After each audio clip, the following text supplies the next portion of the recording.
দেখুন, মোদির জনসমাগম আর মমতা বন্দ্যোপাধ্যায়ের জনসমাগম এটা আকাশ পাতাল ফারাক ছিল। যেখানে মমতা বন্দ্যোপাধ্যায় মানে জনসভায় রেকর্ড সংখ্যক লোকের সমাগম ছিল। সভা চলাকালীনও মানুষের যেমন ঢল ছিল, বাদ বাকি সভা শেষ হওয়ার পরেও মানুষ কাতারে কাতারে মানুষ তখনও আসছে মুখ্যমন্ত্রীর সভায়। কোথায় মোদির জনসভায় মানুষ?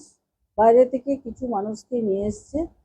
আর এটাই মোদির জনসভা, তারা প্রচার হয়তো করছে, কিন্তু মানে জোর করে বললে তো হবে না। আমরা তৃণমূলের জনসভায়, মমতা বন্দ্যোপাধ্যায়ের জনসভায় যেভাবে মানুষ হয়েছিল, মানে জনসমাগম হয়েছিল, এটার বলার অপেক্ষা রাখে না।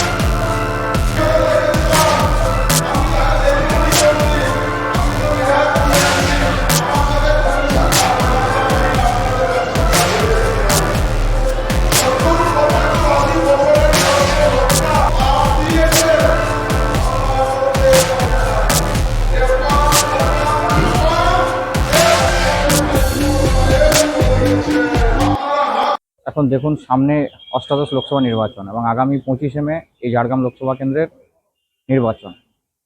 তো তা কেন্দ্র করে পশ্চিমবঙ্গের মুখ্যমন্ত্রী, ভারতবর্ষের প্রধানমন্ত্রী নির্বাচনী প্রচারে এই লোকসভা কেন্দ্রে এসছে। কিন্তু আশ্চর্যের বিষয় হলো, যে মানুষগুলোর এই সভায় কথা শুনতে মুখ্যমন্ত্রী বা প্রধানমন্ত্রীর কাছে এসছেন, তারা কি পেল? আমার মনে হয় সবার থেকে গুরুত্বপূর্ণ তারা কি পেল। বেশিরভাগ বক্তব্যে দেখা যাচ্ছে একে অপরকে তির্যক মন্তব্য এবং সামান্য কয়েকটি সরকারি প্রকল্পের কথা। মূলভূত যে বিগত দিনের যে প্রতিশ্রুতি ছিল 2019 লোকসভা নির্বাচনে, যার হয়ে উনি প্রচারে এসেছিলেন, উনি ঝাড়গ্রামে আসার পূর্বেই উনি দল ছেড়ে অন্য দলে গিয়ে জয়েন করলেন।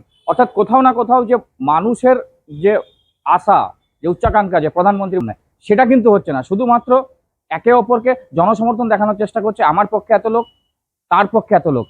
আগামী নির্বাচন কি এই কার পক্ষে লোক এটা হবে? কিন্তু যে লোকগুলো আছে সেই লোকগুলো তো সাধারণ খেটে খাওয়া মধ্যবিত্ত নিম্ন পরিবারের মানুষ। তাদের অধিকার, তাদের উন্নয়ন, তাদের গণতান্ত্রিক আরো বেশি সমৃদ্ধিশালী, সেই দিকটা কোথাও পরিলক্ষিত হওয়ার কিন্তু সেটা হচ্ছে না।